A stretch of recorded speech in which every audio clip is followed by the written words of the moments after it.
Like, I want you to imagine a scenario when you're having a conversation with a loved one. Okay, so you're having a conversation with a loved one, but it goes something like this, where you're sitting with them and you say Assalamu alaikum. They say Wa alaikum salam. You say, how are you? They say, I'm good. How are you? You say, I'm good. And then they say, yeah, you say like, hey, how was your day today? And what did you do? They basically say, oh, it's just the same old, same old. I did this, this, and this. And then they ask you, how was work or how was your day? And you say, oh, yeah, I just did this, this, and this, as I do every single day. And, so now this conversation is the same conversation you have every single day. Okay. And I want you to imagine that that's how the conversation goes and it's scripted. Okay. It's scripted. It's the same every time. It's monotone and mundane, just the way I was speaking right now, even just sharing this example. It's like that. Nothing new.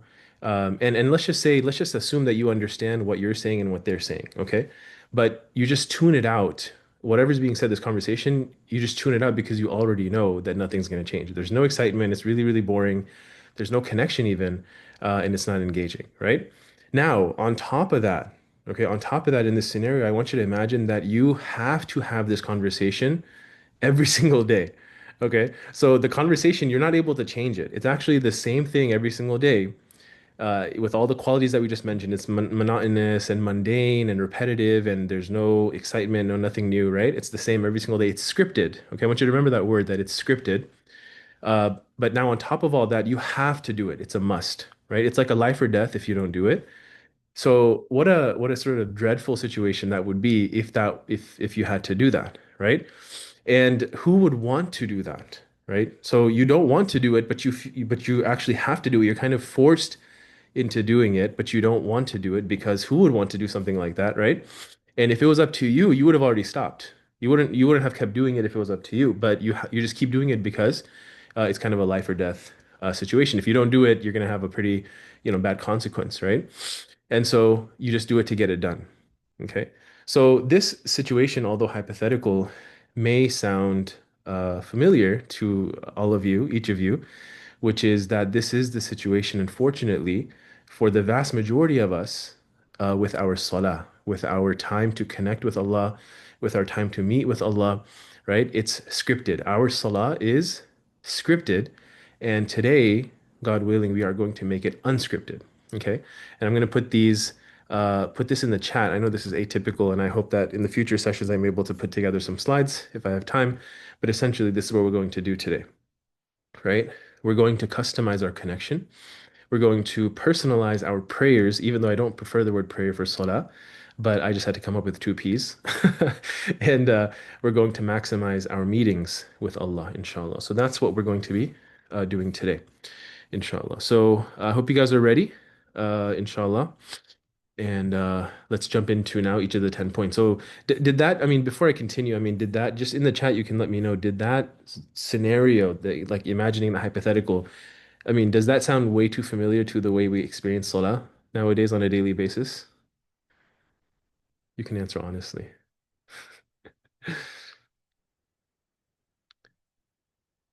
Okay, Alhamdulillah, good. Okay, okay. Unfortunately, this scenario was spot on. I'm getting a bunch of yeses. It's on autopilot in the chat. So thank you guys for thank you all for answering in the chat. And that's okay. This is being recorded and the notes will be shared. Each of these 10 points will be shared. So if you've missed anything, if you joined just now, then don't worry. Everything will be shared after the fact with you. Okay. I'm gonna unblur my background because it's kind of like messing up. So, okay.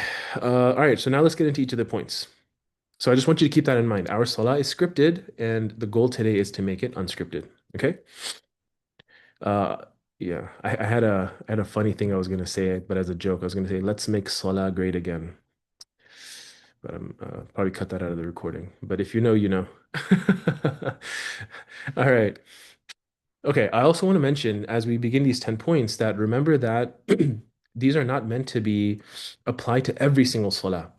I think I mentioned in the email and on the page for this webinar, for this session, that even if you just apply one of these to each salah, then you will see a big difference. Okay. So I don't want you to get overwhelmed. I don't want you to, one of my teachers would say, like when you're, in this type of a session, sometimes what happens is you're so busy taking notes that you are actually not even actively listening to what's being said and you're not internalizing it and actually like reflecting and understanding. So my advice to you would be to try not to take too many notes. I will share all the notes, everything I'm saying, I will share with you after the fact. So you don't have to worry about missing anything. I would encourage you just to listen as attentively as you can as I go through each of these points. Okay, so point number one. Point number one is, I want to share a story with you, which is there was one time where I was in this very room. I remember, and it had been such a long day, and I was so tired, and it was Isha time, right? And I mean, sometimes unfortunately I do fall asleep before praying Isha, but that day I was like, look, I really want to just pray Isha before I go to sleep. So, but I just wasn't feeling it. I was like, man, I'm so tired. I'm just not feeling it. I just want to lay down, just want to chill. So what I did was I took a few steps, and I didn't realize I was doing this at the time, but I took a few steps. Oops, and that's my adhan alarm. But I didn't realize this, but I started doing certain things. So I changed my clothes. Okay, so I got into more comfortable clothes. I dimmed the lights. Okay, I turned on the ceiling fan so it was cooler. I tidied up because the room was kind of a mess because of the kids and stuff. So I tidied up the room. I lit a candle. Okay. I made a fresh wudu. I think I needed to anyway. There was actually no one else around me, so I was kind of isolated just by myself. I got a comfortable, I don't like to call it prayer rug. Let's call it connection rug, right? So I got one of those, and it was a comfy one, and I put that down. And so now I want you to imagine, that scenario before and the after, okay? And all of it was related to the physical environment and the setting that I was in, and putting certain things in place in that setting to make it more of a nice experience for me to pray salah. And that salah I remember till now that was a very peaceful salah.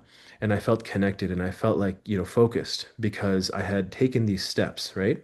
Now, you can't necessarily do that and have the opportunity and the time to do that for every salah. That was Isha, and that was at the end of the day. The kids had just gone to sleep, right? But the point is that if you're able to do that for one salah a day or one salah every 2 days, that can really make a huge difference. So this first point, again, we're talking about customizing our salah, right? Is actually in what setting are you doing salah? Your physical settings and your surroundings, your physical setting and your surroundings have a huge impact on your salah, okay? And the impact your salah. And by the way, this also is like, where are you praying? So for some of us, maybe we go to the masjid, we go to the mosque, right? That will impact our salah. Or even if you're at home, for some of us, praying in isolation by ourselves is what helps us. For others, it might actually be, I want to pray with others. I want to pray with my family members, right? Um, so so even if you're praying at home, okay? So um so essentially, and then what's interesting is for some, a consistent prayer space, a consistent salah space is actually what they love. And they've set something up. Maybe you have a corner in your home or a room, in your house, in your home where, that's the place where, anyone who wants to pray or read Quran or whatever, something spiritual, you go to that place. While others actually don't like that consistency because it becomes mundane and you actually want to change things up, right? So the point is that you pay attention to the setting in which you are doing salah. So that's point number one on how to customize your salah. Point number two is your intention behind your salah. Okay, your intention behind your salah. Now, this is not the intention of salah, but the intention behind your salah. So it's not, oh, I'm doing salah or I'm doing this prayer. Like, you're thinking, oh, this is the prayer I'm doing right now. No, what I mean is, what is the intention behind salah? So now, although I prefer the translation connection for salah, the translation prayer does work in one sense for salah, which is that salah, the core of salah in every unit of salah is actually the Fatiha, Surah Al-Fatiha chapter, the first chapter, the opening chapter of the Quran. And the core of that chapter, which is the core of every unit or rak'ah in salah, the core of that chapter is Ihdina Sirat al-Mustaqim, right? The verse in which we ask Allah, please guide us. We're asking Allah to guide us. That is a prayer. That is a dua. We are asking Allah and we making a request to Allah, right? Now, if what is the request? The request is for guidance, right? And every one of us needs guidance in some way, shape, or form. And there's general guidance, which is, oh, are you a believer or not a believer, right? And obviously, when we're asking for guidance, we're asking Allah to help us stay on the straight path, to help us stay on guidance, right? But there's also specific guidance, which is unique to each of us, right? There's specific guidance that's unique to each of us. And so Al-Fatiha, the way I like to refer to it is not just it's the opening, but it's also your opening, right? It's an opportunity for you to get your opening, meaning that whatever challenge or obstacle or struggle you're facing in your life, you're asking Allah in your mind when you're saying Ihdina Surat al-Mustaqim, you are asking Allah to guide you in whatever, to help you overcome whatever obstacle, whatever trial, whatever thing you're struggling with or dealing with in your life, you're asking Allah to guide you through it and to guide you, past it, inshallah, right? And so it reminds me of the verse in which Allah says, "A'udhu billahi minash shaitanir rajim, wa may yattaqillaha yaj'al lahu makhraja." And whoever is conscious of God, whoever is mindful of God, يَجْعَلْ لَهُ مَخْرَجًا, God will make a way out for that person. وَيَرْزُقْهُ مِنْ حَيْثُ لَا يَحْتَسِبْ, and He will provide for that person from wherever, if from places he would never or she would never have expected. Okay, so essentially that's what I mean by openings, is that we want Allah to make a way out to help us through whatever situation we're facing. So what's the practical tip here? Number one is that before you begin salah, okay, or even to be honest, before you begin your day, right? I want you to think, what is the intention that I'm going to have for every salah today, or for this specific salah? What am I asking Allah for guidance regarding? Okay. And it could be anything. Some of us, obviously we have multiple struggles, but pick one that's really bothering you. It could be financial struggles. It could be your marriage. It could be another relationship. Should we move or should we not move? Maybe it's something with your kids' school or something with your kids, finding a job, switching jobs, right? Overcoming some sort of an addiction or bad habit, trying to implement some sort of a good habit, right? Making any important decision. Maybe you feel your iman is weak, right? There's so many. I mean, the list is endless in terms of the struggles that we're facing, right? But think, Ya Allah, I'm facing this struggle right now or today, and basically whenever I ask you for guidance, again, this is even before you're even in salah, you're already making that intention. And then of course when you're in salah, and when you're saying ihdina sirat al-mustaqim, guide us to the straight path, or guide us along the straight path, that guidance that you're asking for, it can be specific in your mind, in your intention that you're asking Allah to guide you for that specific thing. Okay.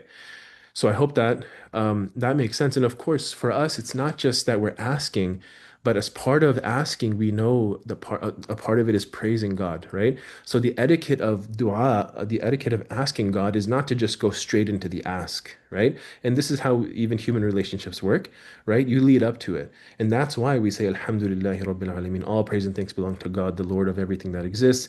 Ar-Rahman Ar-Rahim, the most loving and merciful, the always loving and merciful. Malik Yawmiddin, the King of the Day of Judgment, the owner of the Day of Judgment. So we're essentially praising God and acknowledging who He is, right? And His attributes and His qualities and His beautiful names. And then we say, Ihdina Siratal Iyyaka na'budu wa iyyaka nasta'in. We make an acknowledgement of the relationship between us and Him, that we turn to you for, we worship you, we serve you, and we turn to you for help. Now guide us to the straight path, right? Guide us along the straight path. So, so the reason I mention that is because that it's not just the verse Ihdina Siratal Mustaqim, and you can have that level of khushu or focus and the thinking about that intention, but you can actually have it as you're praising God too, leading up to that request. You can also have it as you're praising God when you say Subhana Rabbiyal Azim, Subhana Rabbiyal Ala. How perfect is my caring master, the greatest? How perfect is my caring master, the most high, right? So as you're even praising God, you can also have that intention. Okay. So again, point number one was the setting in which you're doing salah. And point number two is the intention behind your salah, in terms of the intention behind the request for guidance in the salah. Okay, so hopefully that makes sense. All right, point number three is somewhat related to this, and that is the dua, or asking God, or requesting God in your prostration, in the sajda, and in the sitting, the final sitting position. Okay, the final sitting position at the very end of the salah. Okay, so these are two highly encouraged times in salah itself to request Allah for whatever you want, right? So the sajda specifically, as you may know, is the time, the point at which we are the closest to Allah, meaning the closest our souls, our spiritual selves are to God, right? We are at the lowest points. Our faces are on the floor. We are at the lowest points we can possibly be. And yet we are spiritually at the highest point we can possibly be, right? And so it's a very beautiful position in which we are putting our faces on the ground out of such humility before God and expressing praise to Him in Subhana Rabbi al-A'la. But then after that, to actually ask God for what you want. Now, how is this customizing? Number one, to actually ask Allah, but the scholars say that you can ask in your own language. Okay, you can ask in your own language. I'm not going to go into like the details of anything like fiqhi that I mentioned. I will just say that there are like opinions and scholars who say that this is allowed and permissible for you to not just obviously make dua, which is highly encouraged, but to do it in your own language. And that's because, of course, Allah, in when you're doing dua, specifically when you're asking Allah, the most sincere, heartfelt expression that you can do in the way that you can do it is in your own language, right?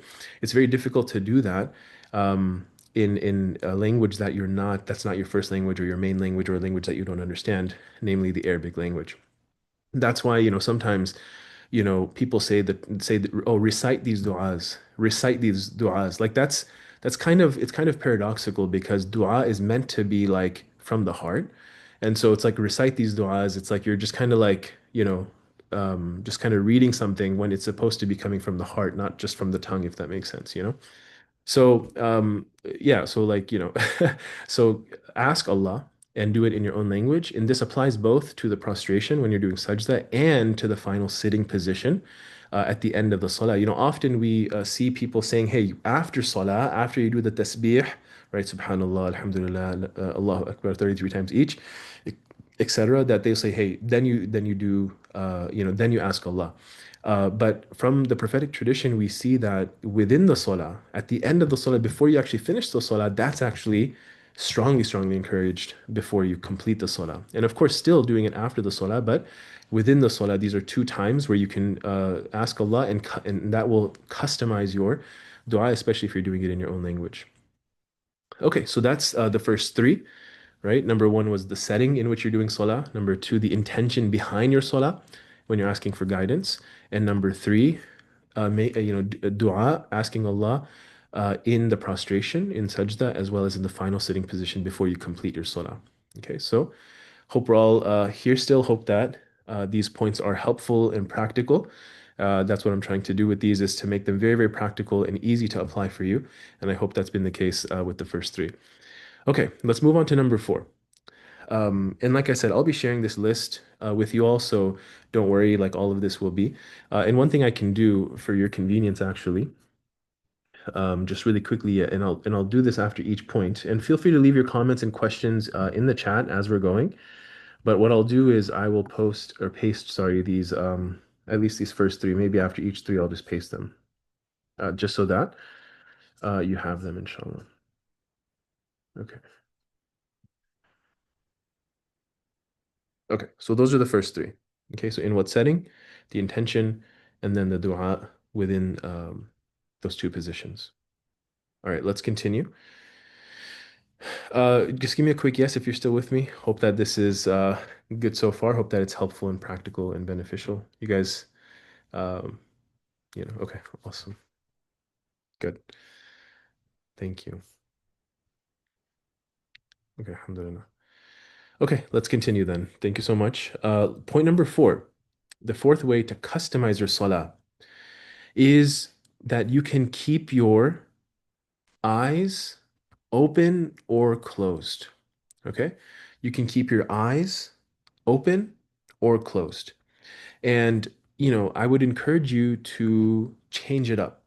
Sometimes for me, closing my eyes helps me a lot in terms of staying focused. Other times, closing my eyes actually leads to my mind wandering all over the place. And I start thinking about things, I start seeing things, right? Because my eyes are closed. And so I open them and I look at my place of prostration, and that allows, just that one, looking at that one place specifically allows me to stay focused. But sometimes it's the opposite. Sometimes when my eyes are closed, I'm really, really focused, and when I open my eyes, I'm not focused, right? So it really just depends on the day, on the time, on just how you're doing, and sometimes you need your eyes closed to really just relax and focus, and sometimes you really need to open your eyes to stay focused, right? So this is a quick one, right? But and sometimes even I will actually do uh salah in like pitch black darkness, right? So the lights are closed, the windows are closed, everything is closed, right? And so even if my eyes are open, I actually can't see anything, right? So and sometimes that works for me, and sometimes I do that as well. Okay. And I want to mention that, and this is really important because I feel like most people, the way we're taught Salah, we don't actually know some of the specifics in terms of the rulings or like, sometimes small things are overemphasized, and then people get so like, OCD about it basically. They become so concerned about it. But eyes being open or closed is not from the pillars or the obligations of Salah. Okay. So even if there's a recommendation to keep your eyes open and to look at the place of prostration, which to the best of my knowledge is the strongest opinion, that doesn't mean that closing your eyes. In fact, the scholars will say if closing your eyes leads to better connection, to better khushu', to better focus, then it's actually then you should do it, right? And so it's about the result. Is it helping you connect more with Allah? Is it helping you staying more focused? Then it's actually something you probably should do. But like I said, either way, it's not going to invalidate or affect your salah in any way. In fact, you should be thinking about it from the end goal. Begin with the end in mind. Like, okay, in this moment, in this salah right now, when I keep my eyes closed, is it helping me? Or when I keep my eyes open, is it helping me? Right? And decide that for yourself. And that's another way to customize your salah in a simple way, just choosing between eyes closed or eyes open. And that can really make a big difference, right? Okay. Number five is where you put your hands or where you fold your hands. Okay. So um, after the opening takbir, so when we say Allahu Akbar, God is greater, right? So we're going like this with our hands, and we say God is greater, and then you put your hands down. The question is, where are your hands going? Okay, where are your hands going? Now, before I, tell you, again, just you have different options basically, and this is also just like the eyes open and close thing. This is a matter of difference of opinion where you can where it doesn't affect the validity of your salah in any way. Okay. Now, if you follow a specific madhab or school of thought, that's completely fine. But again, right now we're talking about the ability to customize and to choose between these different options. Okay. So um, what I personally prefer, and this was the opinion of the teacher of Imam al-Bukhari, Imam Rahaway, who basically said that essentially, and let me get up actually. This is kind of unconventional, but let me get up. Hope you guys can still see me. Okay. So actually, this is going to be really difficult now that I think about it. Let me see. Yeah, this is gonna be really difficult. Okay, let's try this. Okay, so when I'm standing, okay, and I'm saying Allahu Akbar, like what I personally do, and I hope you guys can still hear me, but what I personally do is I put my hands right here. Okay, so you know how and I'll just kind of so when sometimes when you're in front of someone you really respect, okay, so let's just say I'm like I don't know, random example, I'm like meeting my future father-in-law, potential father-in-law, or whoever, like someone respectable, right? Often you'll see people stand like this, right? Like stand like this and almost like putting their head down or whatever. That's actually how I feel is the most humble position for myself when I'm in the salah. Okay, so when I do this, I just go like this. Okay, most people will put it like this or like this.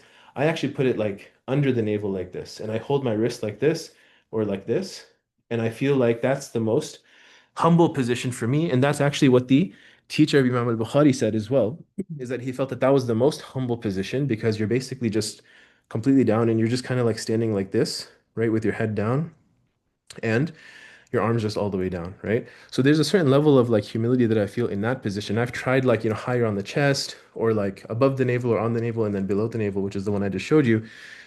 I find that one to be the most humbling position.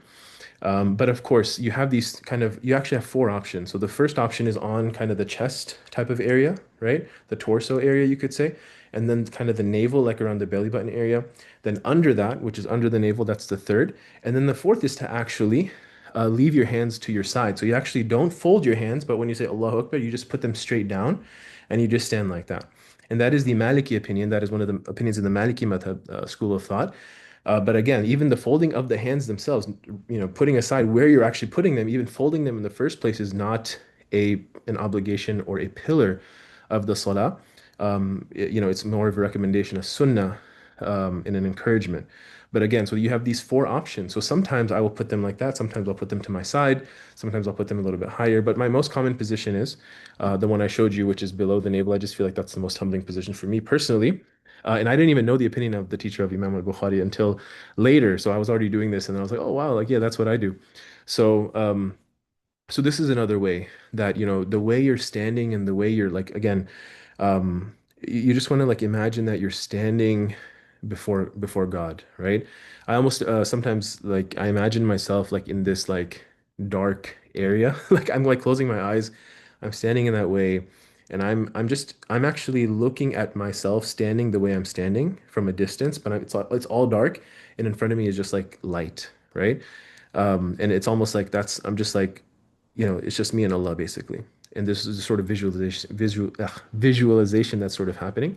Again, I'm just kind of sharing some of these personal things with you, just to share with you what works for me and what I do. That's really helped me. And so I hope that helps you as well. So the fifth one, um, okay, I've shared the first three, so I'll share the next two in the chat. So number four was you can keep your eyes open or closed, change it up. And then this one that we just did was where you put / fold your hands. Okay. So I hope that was helpful. Okay. So we're done with the first five. We'll get through the next five, and then inshallah we'll open it up for some discussion and Q&A, which I think would be helpful, inshallah, just off the back of these points. If you have any questions, if you have any comments. Okay. All right. Number six. Number six is speaking versus reciting. Okay. Speaking versus reciting. All right. So there's I actually wanted to share this with you guys. Uh, I didn't have it like fully prepared, but I'll see if I can just pull it up for you real quick. Um,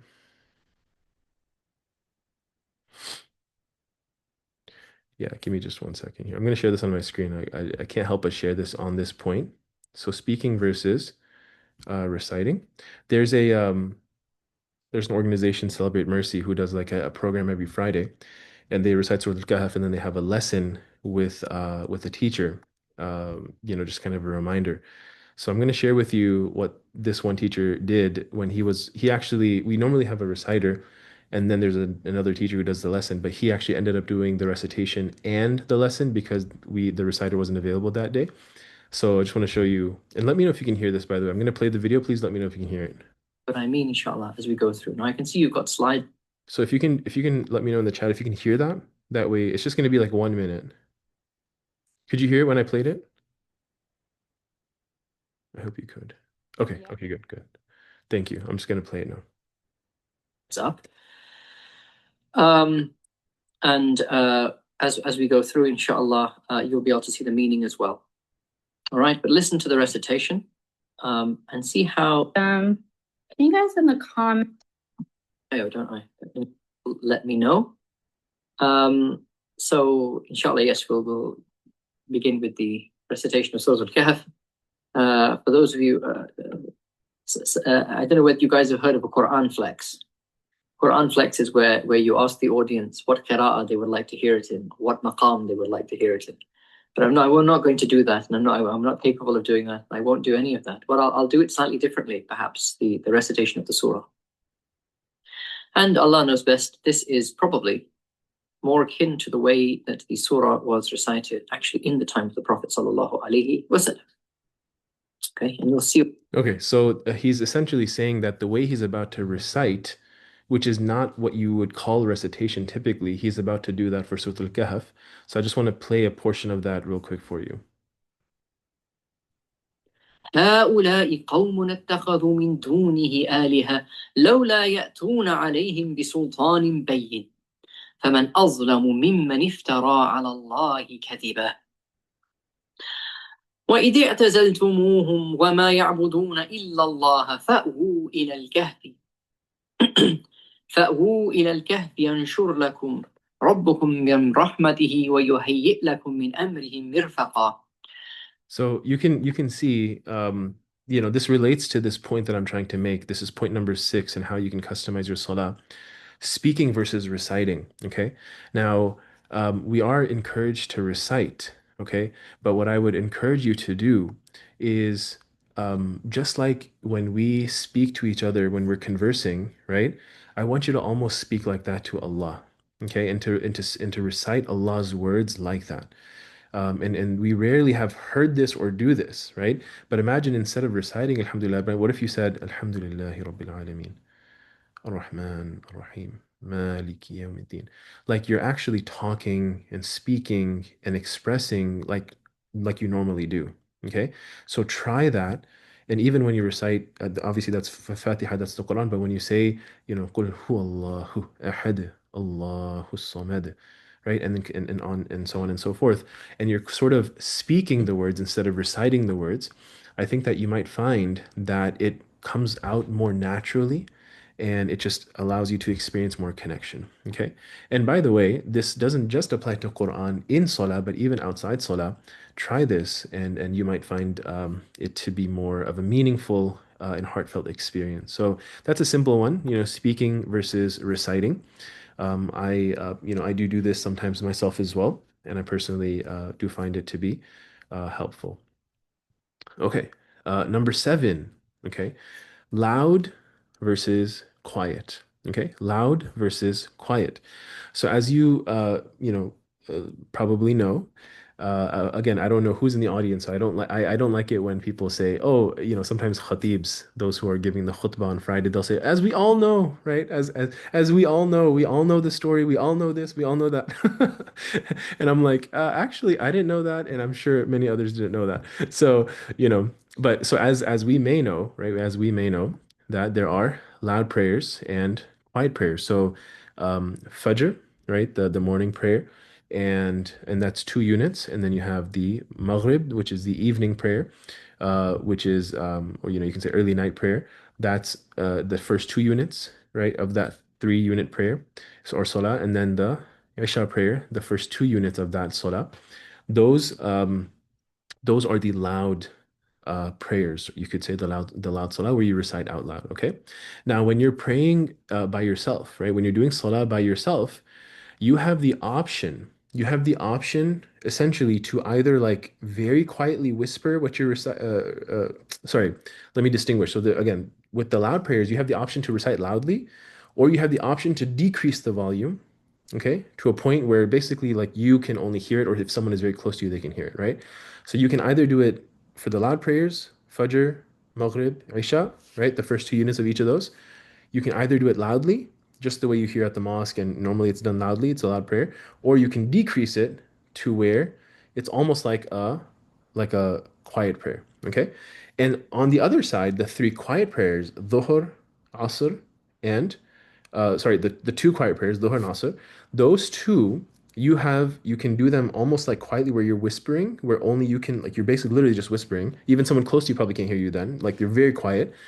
Or you can increase it slightly to where it is a bit louder, but not to the level of being like a loud prayer, but to the extent where you can hear yourself and someone close to you could hear yourself or could hear you. Okay. So essentially, you have kind of this range, right? Where it's not just, oh, these have to be super loud and these have to be super quiet. No, actually, you can increase the quiet ones a little bit and you can decrease the loud ones as well. So that sort of variation, right? Sometimes, for whatever reason, like when I'm praying dhuhr, right? Sometimes when I'm doing it quietly, I just don't, I'm like, I feel disconnected for some reason, and I'll try it quietly and then I'll just start saying like, Alhamdulillah, Rabbil Alameen, Ar-Rahman, Ar-Rahim, Maliki Yawmiddin. So I'm saying it out loud, but very, very like low volume. Only someone who's close to me could hear me, right? And that's okay. Um, and similarly, when it's a loud prayer, sometimes maybe doing it more quietly would help you. Okay, so loud versus quiet versus kind of somewhere in the middle. There's a lot of flexibility there. So depending on your mood, on your day, on your setting, you can adjust your loudness to what you feel will help you connect best in that salah. Okay, number 8, and let me Let me go ahead and share these two in the chat so that you guys can just keep track, inshallah. So 6 and then 7. Okay. All right. And we'll combine the whole list together into 10 later. All right. Move on to point number 8, which is the one blessing. I call this one the one blessing. Earlier, if you look at point number 2, I called it the one goal, which was your intention behind your salah. This one is called the one blessing. It's also very simple, which is essentially, what are you grateful for? Okay, we're talking about how to customize our salah, 10 points on how to customize our salah. Essentially, this is just before you begin your salah, to take a moment, right? Some of you might know kind of this brief moment before salah as the golden minute, right? To take just a minute, 60 seconds or even less, just to like take a pause, because often we're going from one thing to the next to the next to the next in our days, and we're not really taking even just a few seconds to sort of make a proper intention before the next thing that we're doing. Okay. So the golden minute is essentially not even something you can apply just to salah, but to anything else really. Just to, if you're, working and then you're coming home from work before you're about to see your family, just take a pause and be like, hey, what am I about to do? I'm about to spend time with my family. I'm intending this for Allah's sake, and whatever else intention you want to make and what you want to say, and then you go into it. Just that brief pause can make a huge difference. Can make a huge difference in that experience that's coming up. Okay, so similarly before salah, take a few moments and take a deep breath, and in that moment, think, what am I really, really grateful for right now?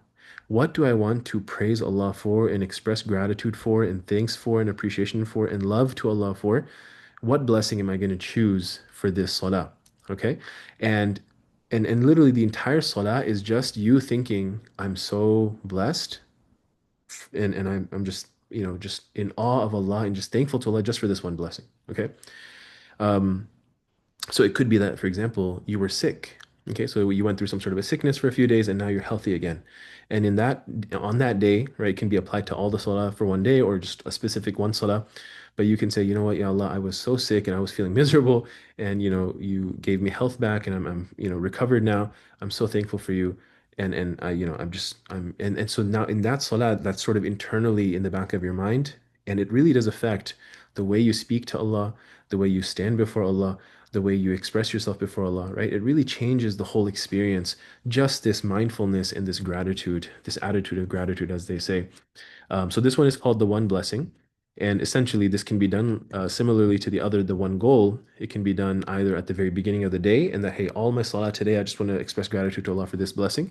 Or it can be one specific salah, and you say, I want to express gratitude in this one salah for this specific blessing. Okay, so that's number 8. Okay, number 9 is, and these final two, these numbers 9 and 10, require more elaboration than what I'm going to be able to do now, but I feel they're so essential, and I left them as the last two for a reason. And hopefully within the next, 7, 8 minutes, we'll be done with these last two, and then we'll have about 10 minutes for Q&A. Okay, so number 9 is what you read and recite, read/recite from the Quran. That's number 9. Okay. Now, let me explain. Uh, so, salah is a two-way conversation. Okay, salah is a two-way conversation. It's not one-way communication. It is two-way conversation. It's a back and forth between two parties, you being one and Allah being the other. Okay.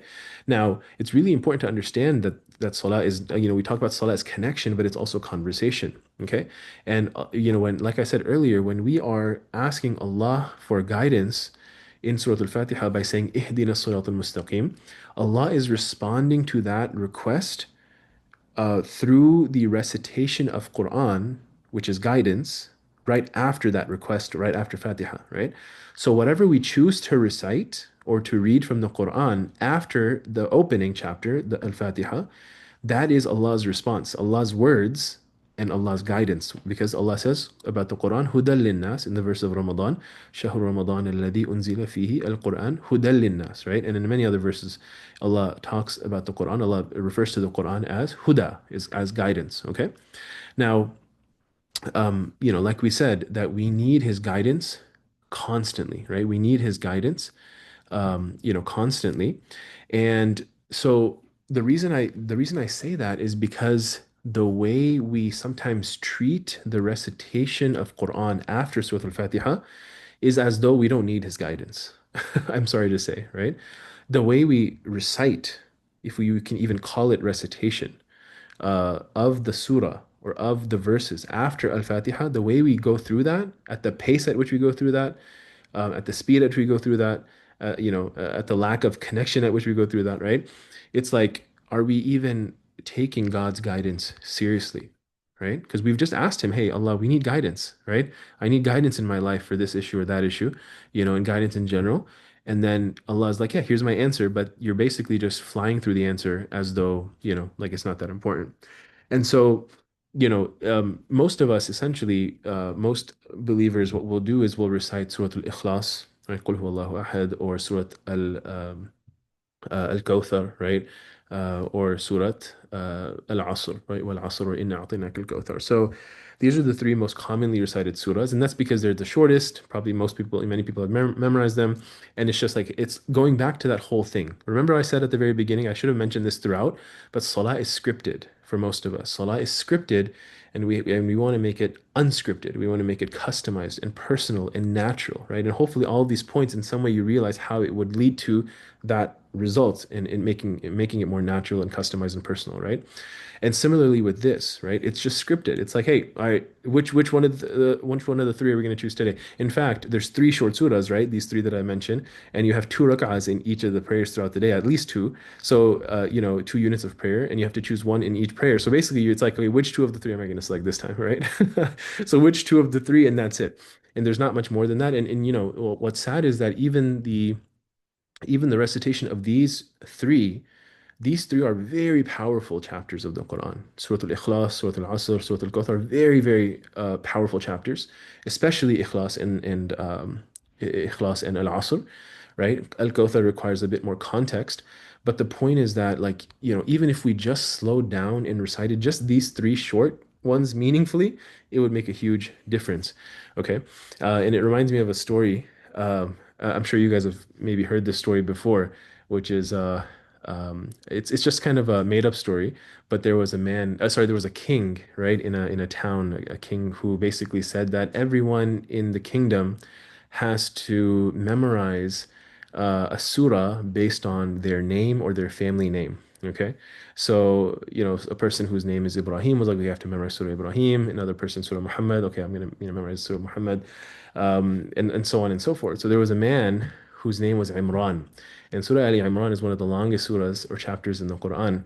And so, so, so he goes up to the king because now the test is happening, like make sure they memorize the surah that they were supposed to.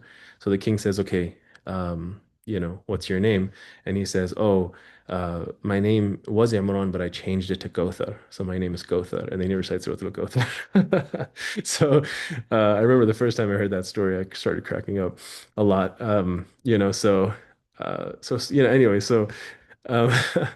so what was I saying? So the point is here again. The tip was this ninth point is what you decide to read or recite from the Quran. Now here's the real issue. Okay, here's the real issue, is that if I tell you, hey, you should recite other parts of the Quran. Okay, you should recite other parts of the Quran other than these three surahs. What is the response going to be for most people? The response is going to be, I've only memorized these three and that's it, right? I've only memorized these three and Fatiha and that's it. So I don't have much to choose from, okay? Now, that's number one. Number two is not just what you're reciting, but the understanding of what you're reciting, okay? So uh, you can't even get to the understanding part because most people haven't even memorized, right? More than these three short surahs and maybe Fatiha and that's it. Um, but when you actually, whatever you do recite, it's important that you actually understand what you're reciting as well. Otherwise, it defeats the purpose of it being guidance. Guidance, by default, like has to be like is meant to what is the point of guidance is to help you navigate, right? Like when you go to Google Maps or whatever, it's giving you guidance, right? But if that was in a language that you didn't understand, then you couldn't be guided, it couldn't navigate you to the right thing, right? I mean, and forget the visual, like it's not on your phone, but you're just listening to it. So imagine you don't have your phone to look at, but you have your phone and it's, Google Maps is saying to you in another language, oh, do this, do that. And you don't know what's a right, what's a left, what's this, what's that, you know? So you will end up going in circles and you're not going to get to your destination. Similarly, that's the Quran for most of us, that the Quran is Allah's words. He's speaking to us, but we don't know what he's saying because we don't understand the Arabic language, right? And then we're not we're not if you don't understand the guidance in the first place, then how in the world are you going to apply the guidance then? You see what I'm saying? And so the salah is an inherent, like what Allah has done is he's put that guidance in the salah so that we are constantly coming back to the Quran. But what we now have to do is actually make sure that we're reading more than just these specific short parts of the Quran and actually understanding. So what's the solution? I know I kind of went this kind of became a long point, but essentially, what I would suggest you doing, what I would suggest you do, and there are two, you can do one of two things, whatever you're more comfortable with. I'm not going to get into the fiqh discussion, like I said, but number one is you can hold a mushaf. Okay, you have the option to hold a mushaf, a copy of the Quran in your hand, whether it's a physical copy or a digital copy on your phone. And essentially, after the Fatiha, you look down and you recite the Arabic, right? You read the Arabic. If you don't know how to read Arabic, then you can read the Arabic transliteration, which is essentially reading the Arabic but in English, but it's making the sounds, right? So you can read the Arabic while following the English translation. Okay. So that's one option. And tell you the second option. But that's like, if you're like okay with that, if you're comfortable with that, right? But you basically just hold it in your hand and you're looking down and you're reciting. So what does this do? This number one, it does not restrict you when it comes to what you have memorized. So you can literally, the entire Quran is now open to you. Okay. You're not limited by what you've memorized. And number two, you now are not limited by what you understand either. So it checks both of those boxes when you're reciting from a mushaf, a digital or physical, Quran, and you are following the English translation with your eyes. So read the Arabic, but the English, you don't read the English, you follow the English. So now you're actually understanding while the recitation is happening. Okay. Option number two, if you're not comfortable with that, is to find a verse or a short passage of the Quran that appeals to you and learn the meaning, memorize and learn the meaning of that short, passage or verse. Okay, and there are many of these. I'm thinking of putting together a sort of a resource that has my favorite 20 or 30 uh, short passages or verses from the Quran, which can be alternatives to the typical "Qul huwallahu ahad, inna a'tainaka al-kawthar wal asr," so let me know if you think that would be a good resource for me to put together. And just one example of that is, for example, the verse after the verse of Ramadan in which Allah says, وَإِذَا سَأَلَكَ عِبَادِي عَنِّي فَإِنِّي قَرِيبٌ أُجِيبُ دَعْوَةَ الدَّاعِ إِذَا دَعَانِ فَلْيَسْتَجِيبُوا لِي وَلْيُؤْمِنُوا بِي لَعَلَّهُمْ يَرْشُدُونَ. In terms of the length of reciting that, it's pretty close to reciting Surah Al-Ikhlas or Surah Al-Asr. It's one verse, but it's an amazing verse, right? And it's one verse that I feel every Muslim should know, right? You have other verses as well, like for example, يا أيها الناس قد جاءتكم موعظة من ربكم وشفاء لما في الصدور وهدى ورحمة للمؤمنين قل بفضل الله وبرحمته قل فبذلك فليفرحوا هو خير مما يجمعون. Right? That's another one. It could even be something even shorter. وإلهكم إله واحد لا إله إلا هو الرحمن الرحيم. So these are just again, one verse. Literally, each of these was one verse or two verses that are so short, hopefully easy to memorize for the average person, but can really, like, imagine if a person, instead of having three short surahs to choose from, they had 20 short passages, verses, or surahs to choose from, so once again, you can either hold the Quran in the salah itself and follow along the translation while you read the Arabic, which overcomes both obstacles of understanding Arabic and of memorizing the Quran or portions of the Quran. And then number two is you could, if you're more comfortable not doing it in salah, then outside of salah, to learn to memorize and learn the meanings of some of these short passages. Okay, so that was number nine. And to be honest, just due to time, what I'm going to do is I'm going to leave the last one. This number nine became so long that I feel like number 10 will end up being just as long. So I'm gonna refrain from sharing it. It's actually going to be the topic of an upcoming webinar, either next week or the week after, God willing, inshallah. So I'm gonna just hold off on that if you all don't mind. And hopefully the nine that have been shared thus far were helpful and were beneficial. What I'm going to do now is just put together the entire list here so you all have it in one message and you can feel free to copy paste it. But like I said, I will be sharing each of these or all of these after the fact as well. But if you just give me like, I don't know, 20 seconds, I can just put them all together for you. And like I said, normally I would have these on the slides or a document or something. Um, but wasn't able to do that for this time. So these are the nine. Um, in what setting do you do salah? What is the intention behind your salah? Um, asking Allah in the final sitting position in the prostration. Number four, you can keep your eyes open or closed. Number five, you can fold your hands or not fold your hands. You can also put your hands in different places when you're folding them. Number six, are you speaking or are you reciting? Number seven, loud versus quiet versus somewhere in the middle. Number eight, the one blessing. What are you grateful for? And number nine, what you read or what you recite from the Quran after the opening chapter. So these were the 9 points. Yeah, once again, let me just reiterate what the goal was of this webinar because I really want to make sure that what I shared helps you achieve this goal, which is I said at the very beginning that our salah is scripted and we're going to make it unscripted. We're going to customize our connection. We're going to personalize our prayers. We're going to maximize our meetings. Um, would you say that we achieve that goal through these points today? Will this help you customize and make Salah more unscripted, inshallah?